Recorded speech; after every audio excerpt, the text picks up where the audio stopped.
The clock on the wall of Boston General Hospital's surgical wing read 2:48 in the morning when Aria Morgan approached the payment desk with trembling hands.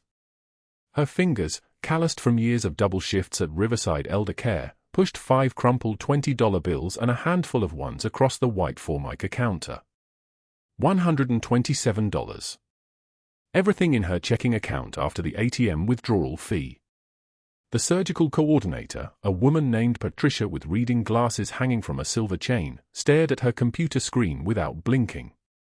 The balance remained $8,400 still owed for emergency twin surgery. Twin girls. No parents listed. State custody. Aria's voice cracked like thin ice. Just apply it to their account.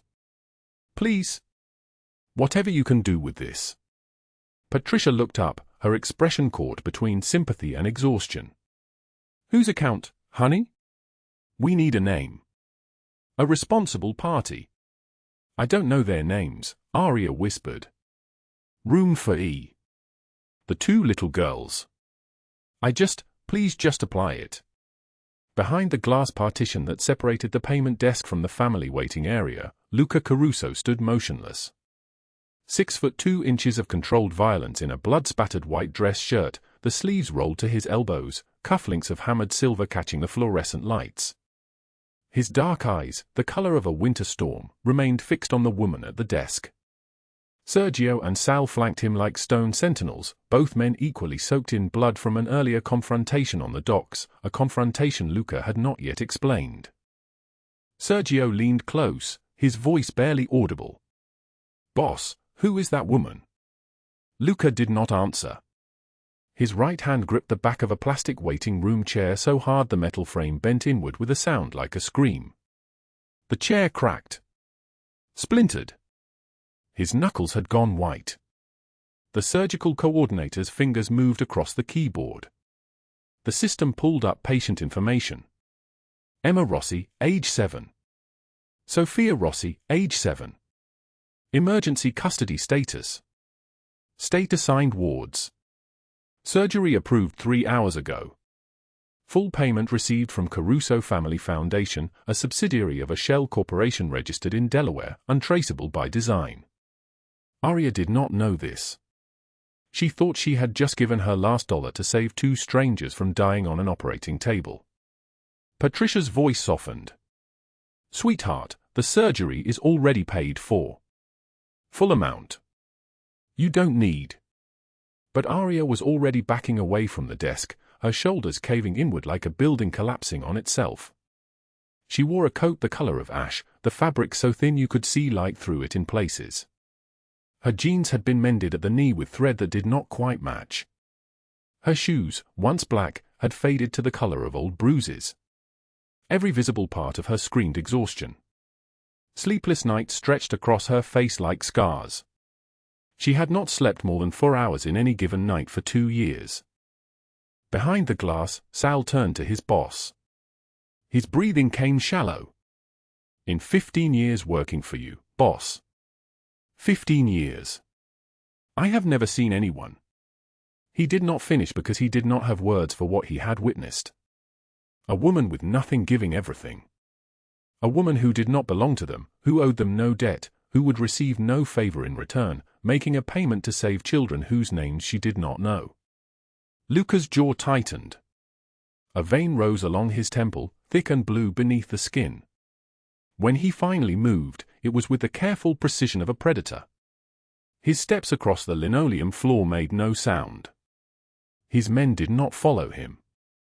They knew better. The doors to the surgical wing hissed open. Somewhere beyond that threshold, 2 little girls lay unconscious beneath fluorescent lights, their small chests already opened, their hearts exposed, a team of surgeons working to correct a defect that had been slowly killing them since birth. The surgery would take 8 hours and 15 minutes. The survival rate was 87%. Luca knew the exact percentage because he had paid for the best surgical team in Boston. Money could not bribe fate into mercy, but it could position the mercy that existed just slightly closer to the girl who wore his blood in her DNA. He did not know then that Emma, his daughter, his only surviving child, the reason he had built an empire of blood and fear, would tell the woman in the ash-colored coat about the scar on her chest. He did not know that Emma would ask this stranger to sit with her while she slept. He did not know that in exactly 6 months, this woman would stand in his kitchen holding her grandmother's recipe book with trembling hands while he confessed to murders that would never be prosecuted, crimes that would never see daylight, the systematic destruction of people he had annihilated for the simple sin of touching what was his. He did not know any of this. But what was happening in that moment, at 2:13 in the morning in a Boston hospital waiting room, was the collision of two worlds that should never have intersected. Two people separated by every conceivable distance, poverty and wealth, invisibility and power, helplessness and control. The space between them was narrowing. And neither of them could feel it happening. Patricia appeared at the glass door, her shoes squeaking against the floor. She pushed through to the waiting area and approached the man with storm-gray eyes and blood on his sleeves. "Sir, are you family?" "No," Luca said. His voice emerged deep and solid like an oath. "But the girls will be fine. They will wake up. They will recover. I have ensured this with absolute certainty." "Your daughters?" He did not answer. The question was impertinent. The question was also accurate. The woman at the desk. The one who gave the money. "What is her name?" Patricia hesitated. Patient privacy. But something in Luca's expression, something in the absolute stillness of him, made her comply. "Aria Morgan. She works at Riverside Elder Care. Double shifts, mostly nights. Her file indicates she has been working there for 4 years." Luca nodded once. His eyes closed for a single breath. When they opened again, they had gone darker, colder, like the sky before a storm that will destroy everything. "Sergio. Find out everything about Aria Morgan. Everything. Who she is, where she lives, who she owes money to, who owes her suffering. I want to know the weight of her poverty down to the last dollar owed." "Yes, boss." "Sal. Send teams to the building where she lives. Every corner. Every window. No one watches her but us. No one approaches her but us. Anyone who tries becomes a problem that needs solving. Consider it done." The surgical suite doors opened. A nurse in blue scrubs wheeled a stainless steel cart through, and Luca caught a glimpse of the smaller operating theater beyond, lights blazing white, machines beeping their electronic rhythms, the glint of surgical steel in waiting hands. Somewhere in that room was Emma. Somewhere in that room was Sophia. Somewhere in that room was the reason he had murdered 17 people in the last 6 months alone. Somewhere in the hospital, walking toward the stairwell, was Aria Morgan, her heart still hammering in her chest, believing that she had just committed the greatest act of her life. Believing she had given away everything. Believing that no one had seen her. Believing that the gesture had changed nothing. She was wrong. Everything had changed at 2:53 in the morning when a woman in an ash-colored coat had approached a payment desk and whispered the names of children she had never met, children whose names she would learn by morning, children who would, in the following months, refer to her as the angel with tired eyes. Everything had changed when Luca Caruso watched her do it. Now, let us go back 6 months. Back to a summer thunderstorm that tore through Boston streets like a blade wrapped in ice.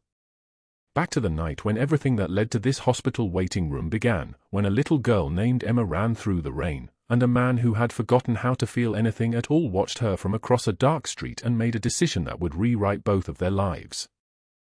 The rain fell in sheets. The rain fell in sheets.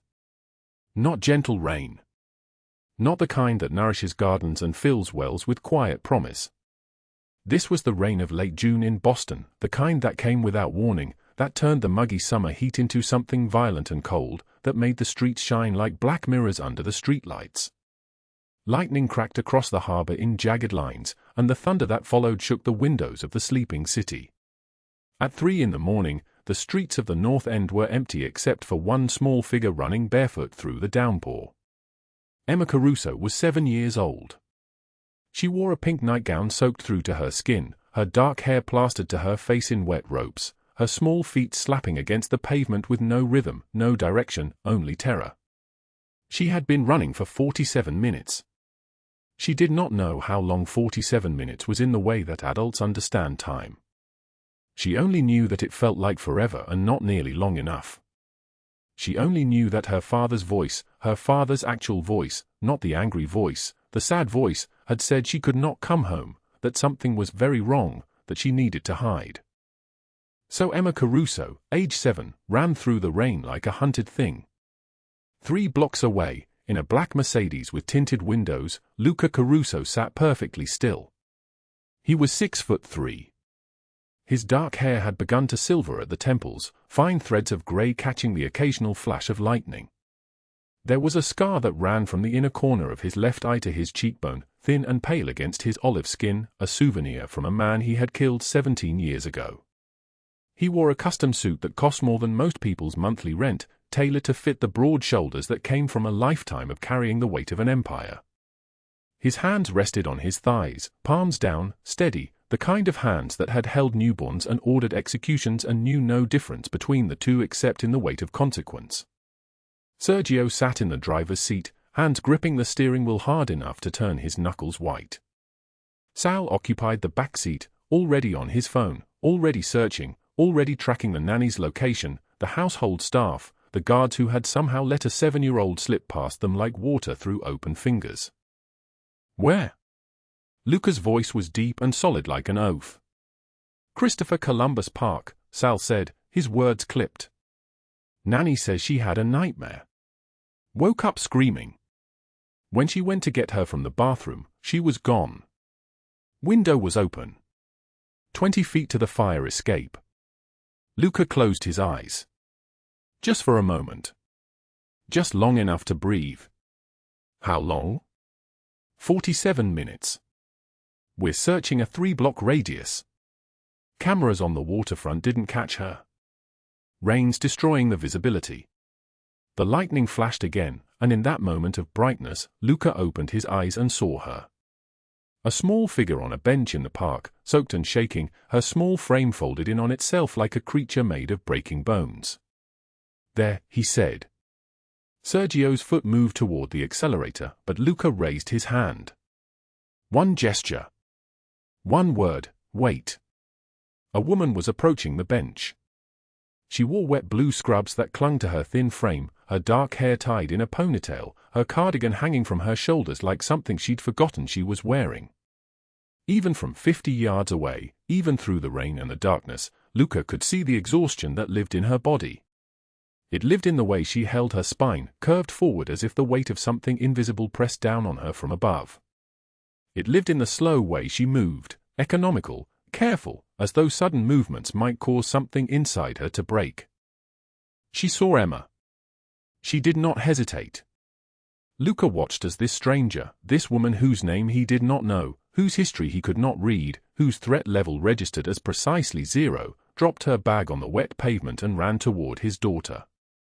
The woman knelt beside the bench. She was speaking, but Luca could not hear the words over the rain. He could only see her mouth moving, slow and deliberate, the way adults speak to children when they are trying not to frighten them further. He could see her reach for his daughter's hand. He could see Emma's body beginning to unlock from its terrified shell, beginning to trust. And Luca Caruso, who had spent 23 years building an empire on the principle that trust was another word for death, watched as his daughter held out her hand like an offering. "Boss," Sergio said carefully. His hand was on the door handle. In 15 years of working for Luca Caruso, Sergio had learned to read the silence that fell between his words, to understand that the most dangerous moments were the ones where the boss did not speak. "Should I?" "Wait," Luca said again. The woman wrapped her cardigan around Emma's shoulders. It was much too large, the sleeves falling past Emma's fingertips, the hem dragging on the wet pavement.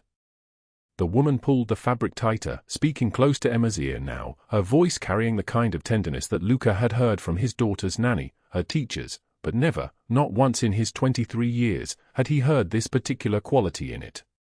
It was the tenderness of someone who had nothing to protect, who could afford no illusions about her own value, and yet was willing to spend it anyway.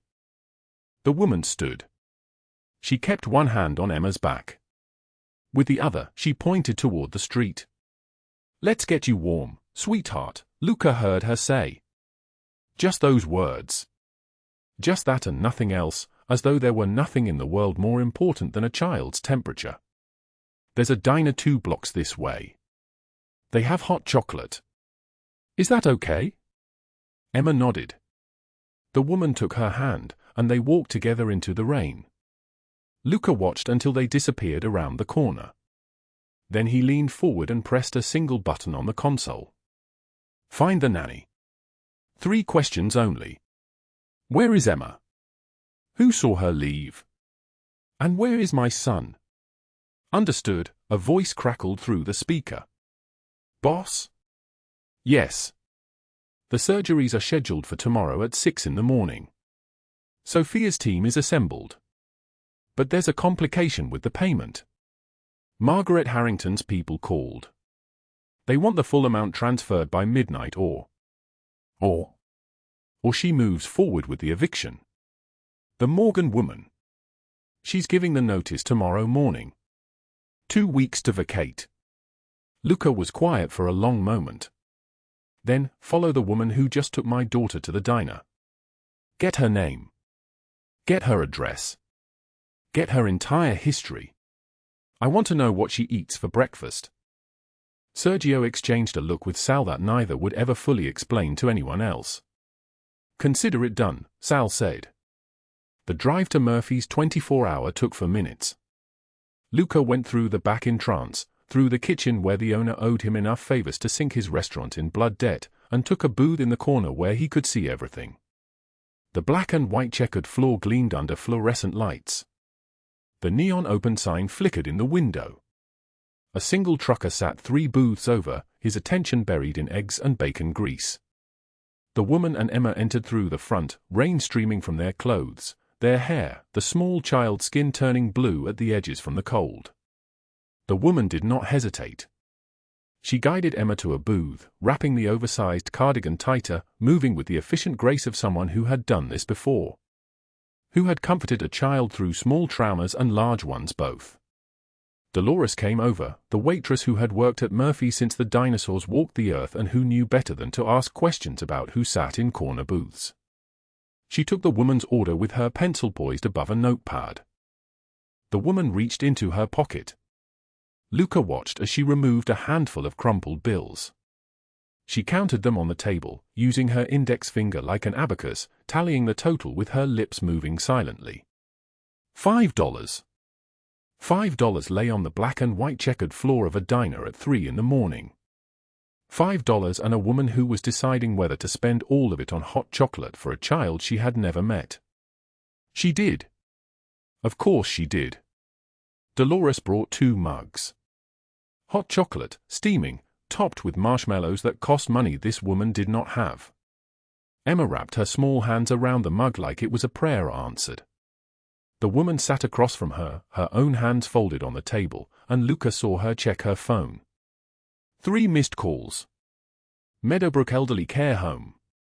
They wanted her to cover another shift. Of course they did. People like this, people with nothing, they were always needed for the work that paid nothing. She put the phone away.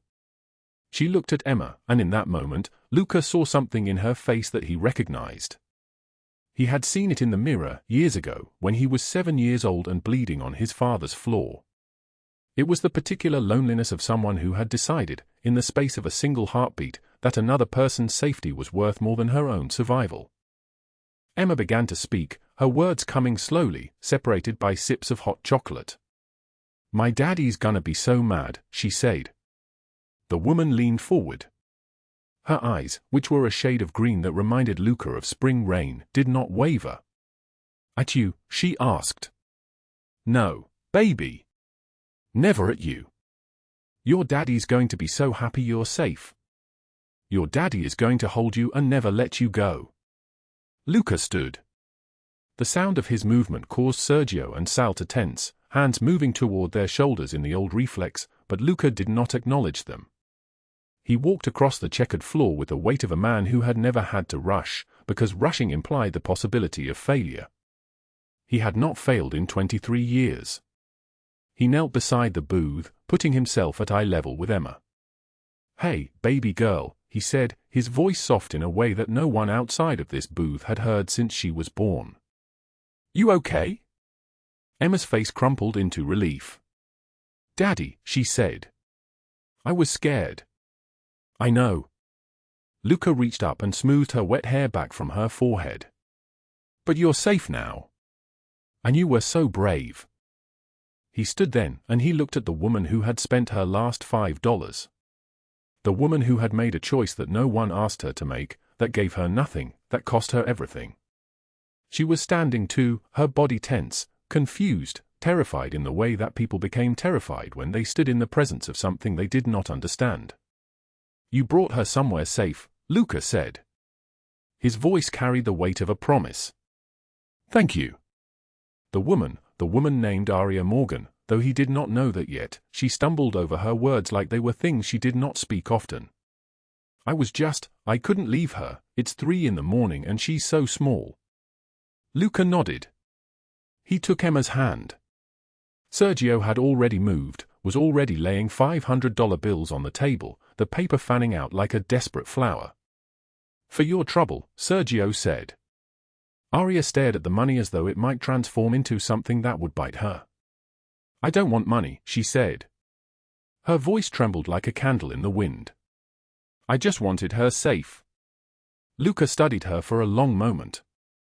In that moment, he saw something that shifted in his chest like a blade finding its target.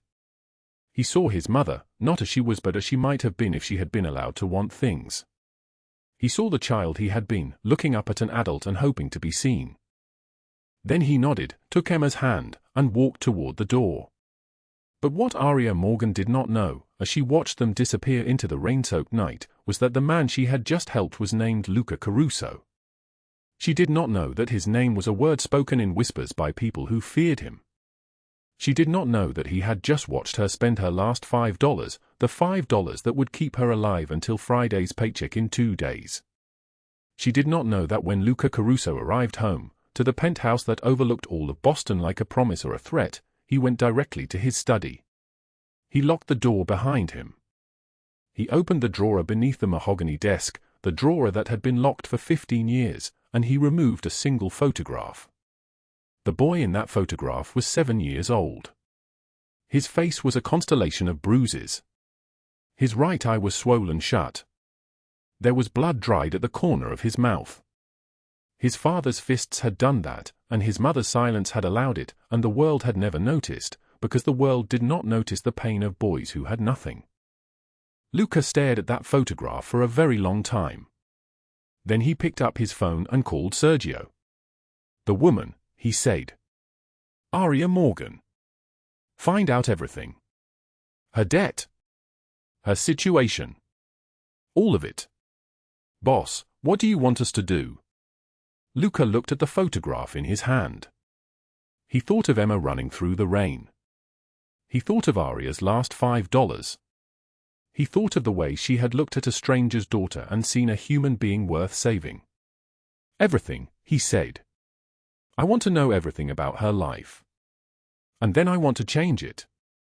The kitchen clock showed 11:16 p.m. when Aria Morgan counted the money for the 3rd time that night. $78.42.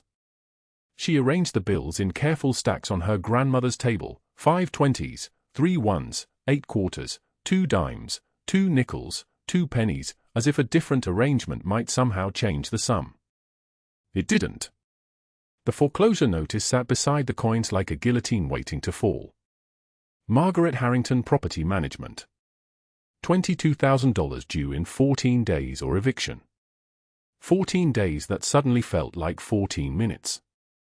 Aria's apartment was small enough that she could touch both walls if she stretched her arms, painted a color the landlord called eggshell but which looked more like surrender.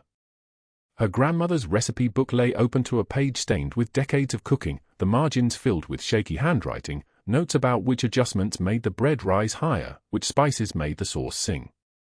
Add rosemary last. Let it bloom. Her grandmother's words, preserved in ink that was fading the same way the woman herself had faded, first into sickness, then into silence, then into nothing but debt and a granddaughter who couldn't save her. Aria picked up her phone from the kitchen counter. 6 missed calls. Douglas Hale. Each one a small weight pressing against her chest. Douglas with his job offers and his easy money and his promises that didn't look like threats until you were already caught.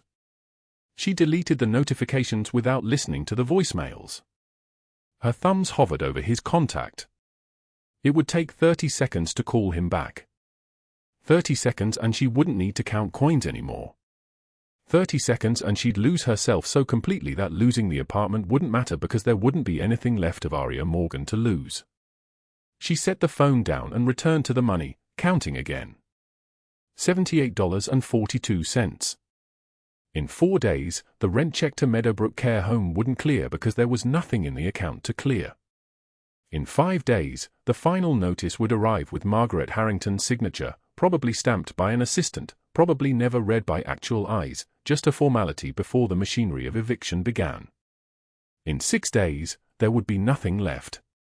Across the city, in the back seat of a black Mercedes parked on a quiet street in Southie, Luca Caruso held a folder that contained all the pieces of Aria Morgan's life reduced to data points. Monthly income, $1,847. Monthly debt service, $1,580. Monthly survival, impossible. The folder contained photographs too, grainy images from the catering gig on Saturday, the precise moment when their eyes had met across the ballroom and something in his chest had shifted like continental plates, tectonic and irreversible. Sergio sat in the driver's seat, hands at 10 and 2 on the steering wheel. The woman turned you down, boss. Direct refusal of the offer. Luca didn't look up from the folder. I know. So we pull back. No. Luca closed the file with deliberate slowness. We just changed the approach. Margaret Harrington is the lever. Remove the lever, and Aria has time to think. Time to see that accepting help isn't weakness. Sal's voice came through the radio clip to Sergio's shoulder. Boss, we've located Hale. He's at the Red Dragon in Dorchester. Luca's jaw tightened. He'd already sent 2 men to visit Douglas Hale in an alley 3 weeks ago, to explain very quietly that Aria Morgan was no longer available merchandise. The man had apparently forgotten. Or underestimated the permanence of a threat delivered by Luca Caruso. Neither mistake would be repeated. Bring him, Luca said. Not a negotiation. Sergio pulled into traffic, and the Mercedes disappeared into the Boston night like a predator returning to its den. By morning, Aria's bank account showed $5,078.42. She checked it 4 times on her phone during her break at Meadowbrook Care Home, sitting on the cold tile floor of the employee bathroom, staring at numbers that made no sense. The bank told her there had been an electronic transfer. Anonymous. Untraceable. A gift from a ghost. She called the number on the back of her debit card and asked the representative to triple-check, certain it was an error, certain the money would vanish if she touched it. No error, the woman said. The deposit cleared at 2:19 a.m. It's yours. $5,000. Enough to buy 3 weeks of breathing room. Not enough to solve anything, but enough to stop drowning for a moment and look around at the surface of the water. That afternoon, Margaret Harrington arrived at Aria's building in a BMW that cost more than the entire structure was worth. She stepped onto the cracked sidewalk with 2 lawyers trailing like remoras behind a shark, all pressed suits and briefcases that probably contained the legal instruments of someone else's destruction. Margaret was 55 and had the kind of beauty that comes from never having experienced a single consequence, her face unmarked by doubt or compassion. "You're the granddaughter," Margaret said, not as a question. Aria was leaving for work, keys in hand, and suddenly the path to her car was blocked by expensive fabric and expensive cologne. "Aria Morgan." She forced her voice steady. "I know who you are. I know everything about you. I know you work double shifts. I know your mother's medical bills are drowning you. I know that dead grandmother left you a building you can't afford." Margaret smiled, and it was the smile of a predator recognizing prey. I know you have 4 days to produce $22,000, and I know you don't have it.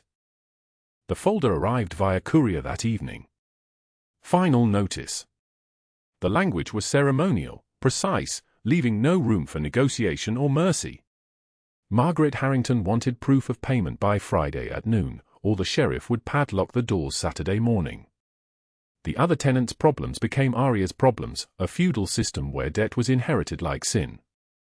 Aria sat at her kitchen table with the folder open, her grandmother's recipe book pushed to the side, and she did the mathematics of her own erasure.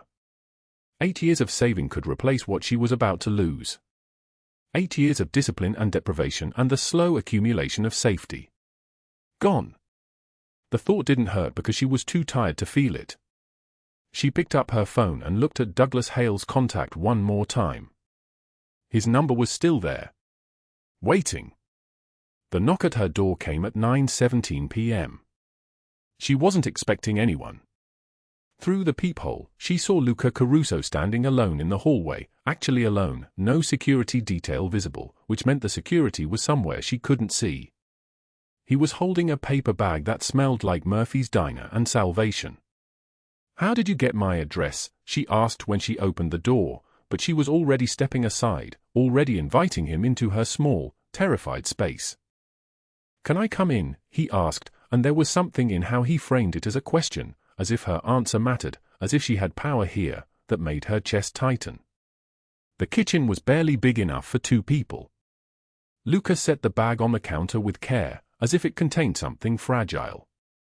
Hot chocolate and a turkey sandwich from the diner where this had started 6 months ago, where a woman had spent her last money on a stranger's daughter.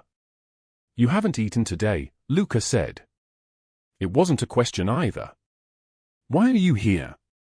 "Because Margaret Harrington showed up at your door this morning, and you have that look. The one that says you're calculating which pieces of yourself you're willing to lose." He sat across from her at the table, and the kitchen became smaller still, compressed into just breath and heartbeat. "I wore that look when I was 7. Aria's hands were shaking. "How do you know about Margaret?" "I know about everything. The foreclosure. The deadline. The fact that you've been looking at Douglas Hale's number for the past 3 hours. You're watching me. I'm protecting you. There's a difference." His voice was calm, undisturbed, like stating a law of physics. "He called you 6 times last week. Douglas Hale calls desperate women. He calls them until they answer. He calls them until they believe they have no choice." Aria stood abruptly, the chair scraping behind her with a sound like nails on concrete. "Who do you think you are? You don't know me. I know you work 80 hours a week for less than $2,000 monthly. I know you send 400 of that to your mother's dialysis in Providence. I know you haven't bought yourself new clothes in 3 years. I know you eat leftovers from the care home because you can't afford groceries. I know you're 3 days from losing everything. And I know Douglas Hale is a human trafficker who preys on women exactly like you, desperate, capable, kind, and out of options." The silence after his words was absolute. Even the city outside her window seemed to pause, traffic sounds dimming, as if Boston itself was holding its breath. Luca continued softly, "I grew up here. Not the nice part. The part where you hear your father's fists through the walls. Where your mother pretends not to see. I clawed my way out, built an empire, and made one rule: no child suffers the way I did." Aria sat back down, her anger draining into something closer to despair. "When you found Emma in that rain," Luca said, "when you spent your last $5 on her safety, you became part of that rule. You showed her something I couldn't. Something pure. Let me return it. Let me do something good with all the blood money I have. Margaret wants $22,000 by Friday. She won't collect it. How can you possibly?" "Trust me," Luca said, and something in his voice made the word sound like law. "Margaret Harrington won't be in a position to collect debts. And Douglas Hale won't call again. Not ever." He stood and moved toward the door. Before he left, he turned back, and his expression was completely unguarded, a moment when the careful control dissolved and she saw something raw beneath. "When I was 7 and bleeding, no one came," he said quietly. "No one wrapped a cardigan around me. No one spent their last $5 on my safety. No one moved. I swore that if I ever had power, I'd be the one who came." The door closed. Aria sat alone in her kitchen with hot chocolate going cold and a sandwich she suddenly had the hunger to eat.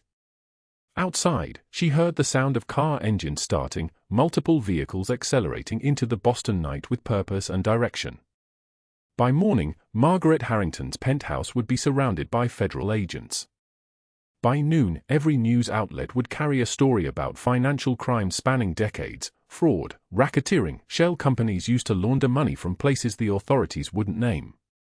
By evening, she would be photographed being led into custody, her face a study in shock that her money had finally, impossibly, run out. But Aria didn't know that yet. She only knew that for the first time in months, she had eaten a full meal. And the foreclosure notice seemed very far away. Friday morning arrived grey and suffocating.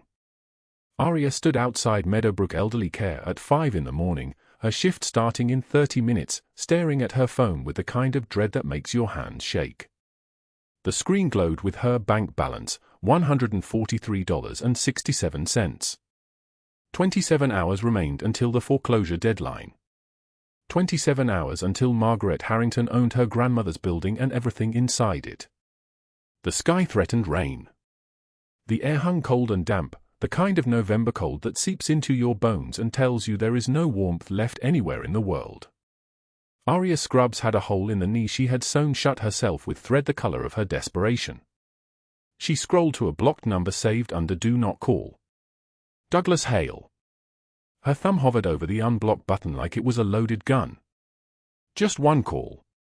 Just hear what he's offering. Maybe it's legitimate. Maybe it's not what you think. But you know what it is. You know exactly what it is. Her grandmother's voice materialized in her head, clear as if spoken yesterday instead of 5 years ago. "Aria Marie, you are stronger than your circumstances." She closed her eyes. A tear rolled down her cheek, cold against her skin. Her finger moved toward the unblock button. She was halfway there when her phone buzzed. A text from an unknown number appeared on the screen. "Don't. Just don't. Give me until tonight." She knew who sent it. She knew the voice that lived behind those words, deep and solid like an oath, steady like someone who had learned early that power means keeping your word. Aria put her phone away and walked into Meadowbrook, where Margaret Harrington's penthouse was worlds away but closing in fast. At 2 o'clock that same afternoon, Margaret sat at her glass dining table in Back Bay, 2 society friends across from her, discussing the gala she was planning for December. Margaret was the kind of woman who counted her worth in square footage and social standing. 61 years old, but maintained like she was 45. Blonde hair styled into submission. Diamond bracelet catching the light. The penthouse overlooked the Charles River, for $1 million of real estate, purchased through a network of shell companies and criminal money she had learned to launder so smoothly it felt like running water through her hands. Her assistant appeared in the doorway. The color had drained from her face. "Margaret, there are men here to see you." Margaret didn't look up from her salad. "I don't have appointments today." The assistant's voice dropped to a whisper. "They said it's not an appointment. They're very specific about that." 4 men in black suits entered the penthouse. They moved like violence was a second language they had spoken their whole lives. Sergio led them. His eyes were the color of a storm about to break. Behind him came 3 soldiers Margaret didn't recognize, but she recognized what they were. Margaret stood, fury flooding her face. "Who the hell are you? Get out before I call the police." Sergio smiled. It was not a kind expression. "Make the call. We'll wait." Margaret's hand moved toward her phone. Then she looked at their faces, the set of their jaws, the way they stood like they had walked through fire before and felt nothing. She slowly put the phone down. "What do you want?" Luca Caruso sends his regards, Sergio said. His voice was quiet, which somehow made it worse. Margaret went white. She knew the name.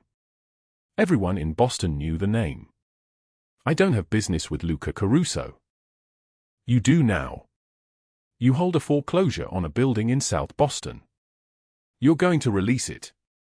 Margaret laughed, but the sound came out shaky. That's not how business works. I'm owed $22,000. I have a court order, contracts, legal documents. Sergio stepped closer. The other three men fanned out, blocking both exits from the penthouse.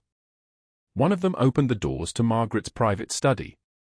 When he returned, he and the others were carrying boxes. Financial records. Photographs. Bank documents.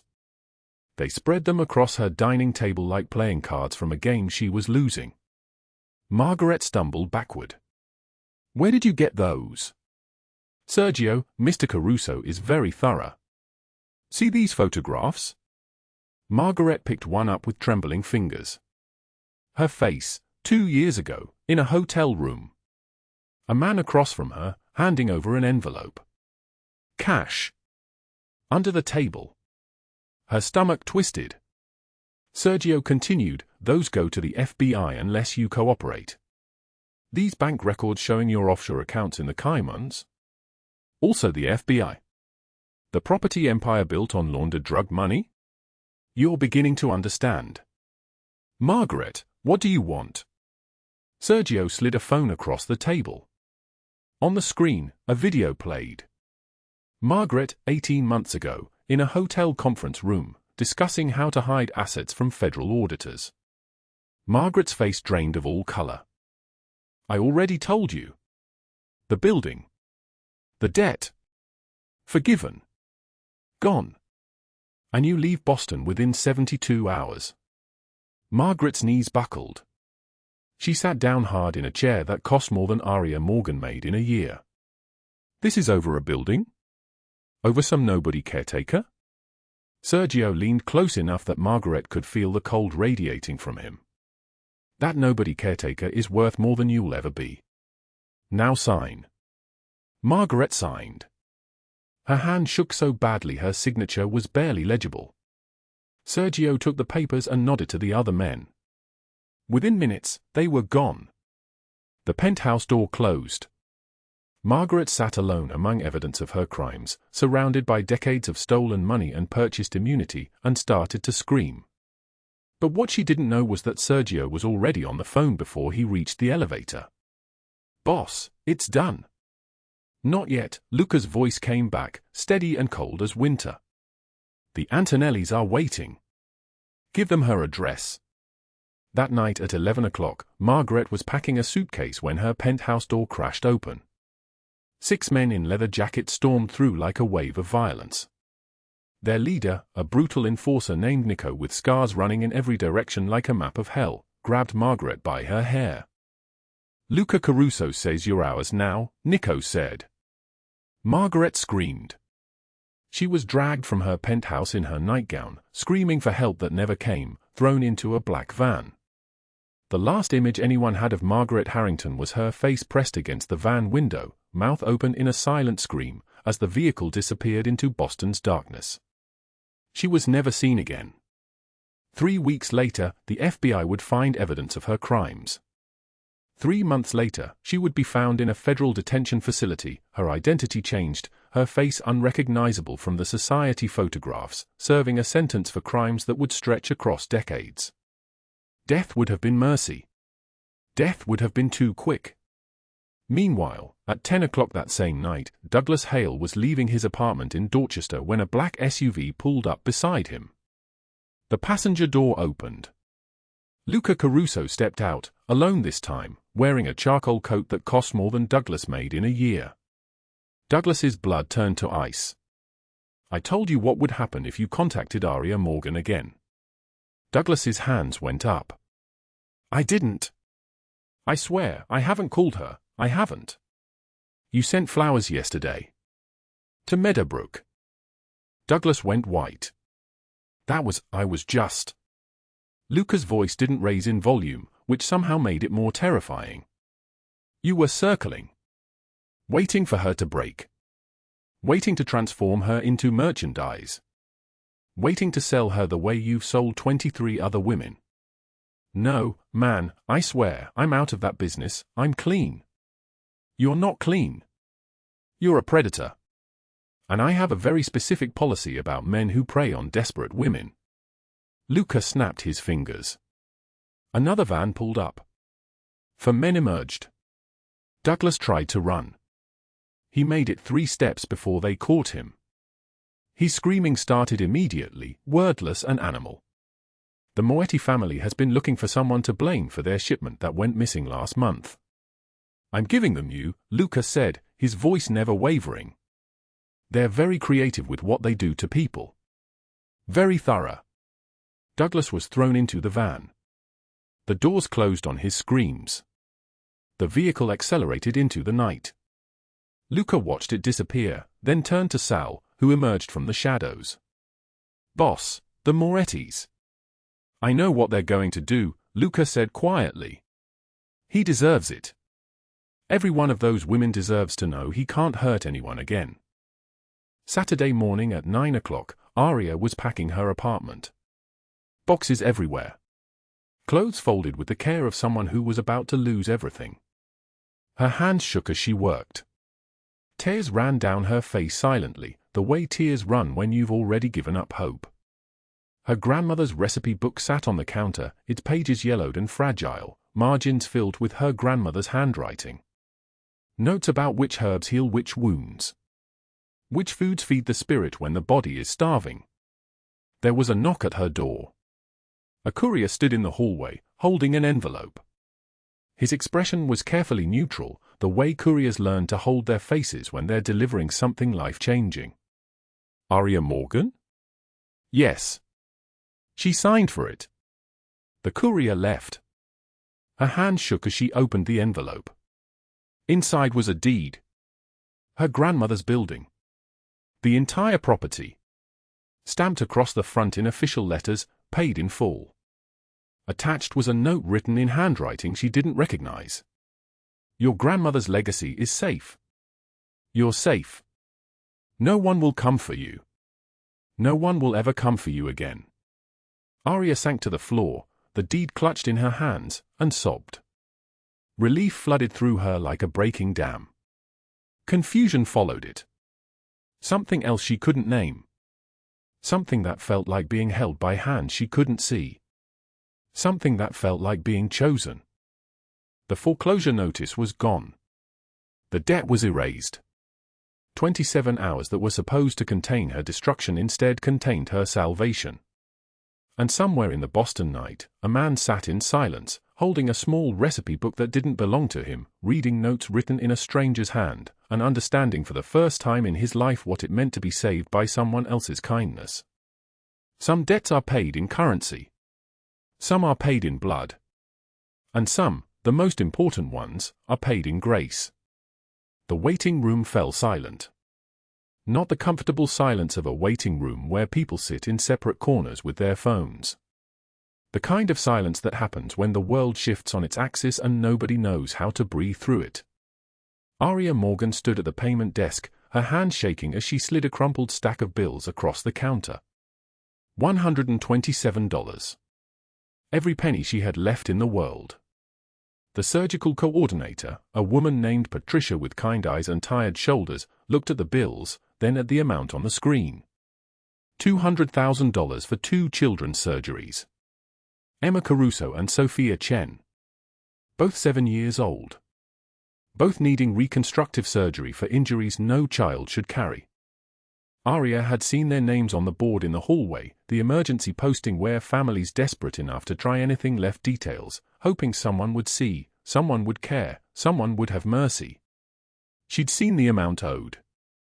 She'd walked to the payment desk without thinking, the way you move toward someone drowning without calculating whether you can swim.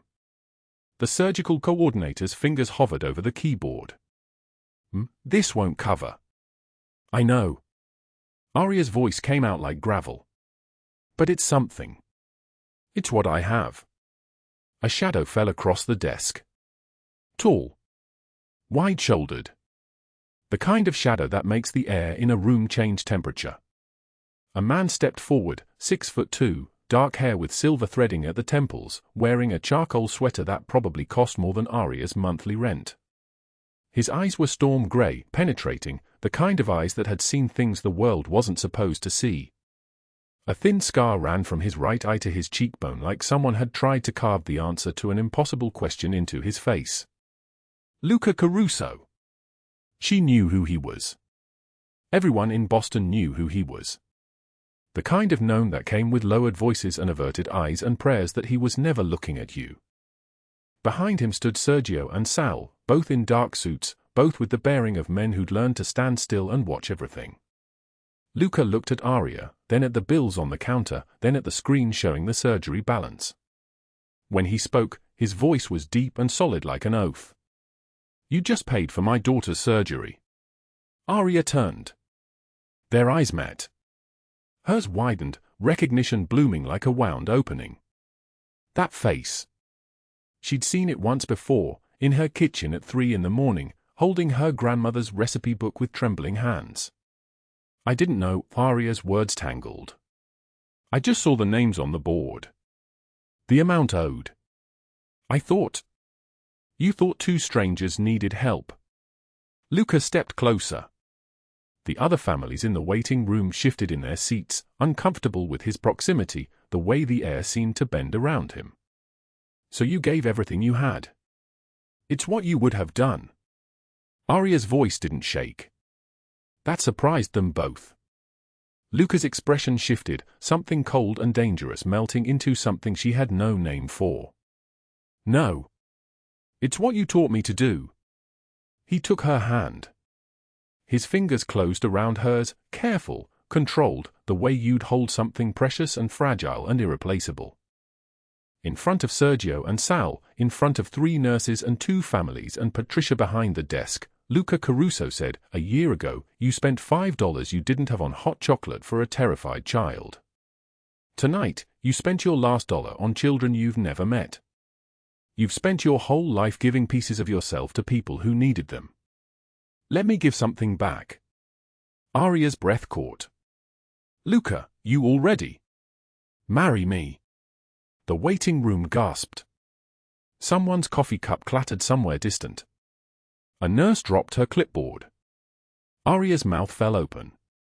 This man, this violent, dangerous, broken man who'd rewritten her entire world in shadows and blood and grace, was asking her to marry him in a hospital waiting room at 3:36 in the morning, under fluorescent lights that made everything look like a dream. Luca continued, his voice steady, "I'm not good. I'm not safe. I've done things that would horrify you.